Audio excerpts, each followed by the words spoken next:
کچھ خبریں تجارتی دنیا سے۔ بجلی کے بھاری بلوں پر سراپا احتجاج، عوام کے مسائل کم ہونے کے بجائے مزید بڑھنے لگے۔ بجلی کی قیمت میں مزید 2 روپے 7 پیسے فی یونٹ اضافے کی درخواست کر دی گئی۔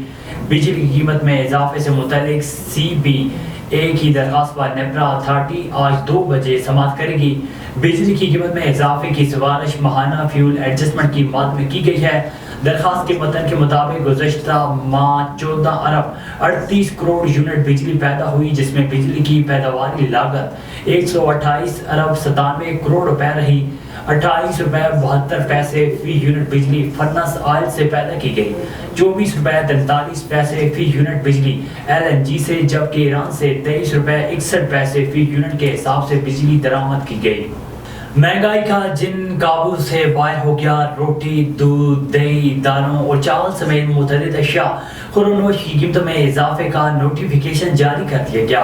لاہور کی ضلعی انتظامیہ کی جانب سے جاری نوٹیفیکیشن کے مطابق روٹی کی قیمت 15 سے بڑھا کر 18 روپے کر دی گئی، جبکہ شہر میں روٹی پہلے ہی 20 روپے کی فروخت کی جا رہی ہے۔ دودھ کی قیمت 140 سے بڑھا کر 160 روپے اور دہی کی قیمت 165 سے بڑھا کر 180 روپے کر دی گئی۔ دال مسور کی قیمت 250 سے بڑھا کر 270 روپے مقرر کر دی گئی۔ چاول کی قیمت 10 روپے اضافے کے بعد 310 روپے ہو گئی۔ باسمتی چاول کا ہول سیل ریٹ 305 اور ریٹیل 310 روپے فی کلو۔ دال چنا بری کی قیمت ہول سیل میں 200 اور پرچون میں 205 روپے فی کلو۔ دال چنا اسپیشل ہول سیل میں 210 اور عام مارکیٹ میں 215 روپے فی کلو کر دی گئی۔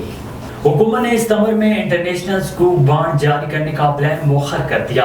سکوک بانڈز کا اجرا IMF اقتصادی جائزہ مکمل ہونے پر جاری کرنے کا امکان ہے۔ ذرائع وزارت خزانہ کے مطابق رواں مالی سال کے دوران ستمبر کے بجائے نومبر میں 2 ارب ڈالر کے سکوک بانڈ جاری کیے جائیں گے۔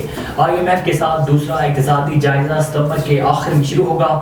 حکومت کو توقع ہے کہ IMF اقتصادی جائزہ مکمل ہونے پر سکوک بانڈ کے اجراء سے اچھی قیمت مل سکتی ہے۔